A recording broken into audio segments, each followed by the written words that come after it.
Big story tonight. There's a sexual predator on the loose. James City County Police say a man exposed himself to a yard full of children and now they are looking for him.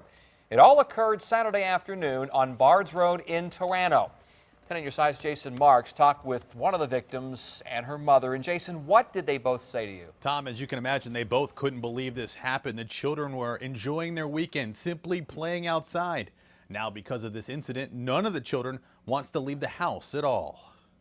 It was pretty terrifying. I mean, it was just shocking because you don't think people are going to do that, you know? 13-year-old Awen Soden and her friend were sitting on her porch Saturday afternoon when a strange car came down Barnes Road in James City County. And then it pulled down that driveway, the one right next to us. And then it pulled out and went to the other one. And I was like, that's a little weird. Maybe they're looking for a house. Weird.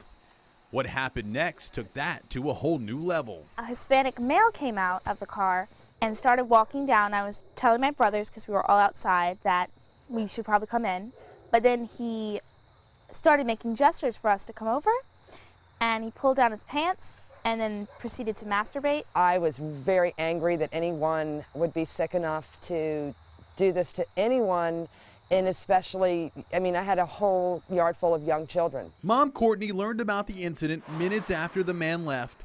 He was scared off by another neighbor. I don't know if he'll show back up here. I hope he's not silly enough since an adult saw him. Then you're like, if he was making gestures for me to come here, then he might come over here and try to take me, and there might not be a way to get, you know, away from a fully grown man, you know, because you're only 13, so it's a little scary. The incident happened right in the middle of the day. Barnes Road sits right off of Richmond Road.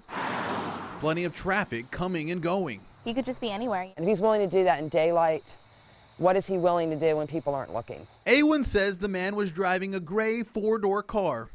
Not a great description, but enough she hopes will get him caught. Then I wouldn't feel like that creep's still out there, doing it not just to me, but to other children who might actually come to him, you know? Yeah, like we said earlier, vague description of the car, also vague description of the suspect. Police believe he's a Hispanic male between 20 and 30 years old, chubby build and curly hair. If you have any information, give police a call. Live in the newsroom, Jason Marks, 10 on your side. We are also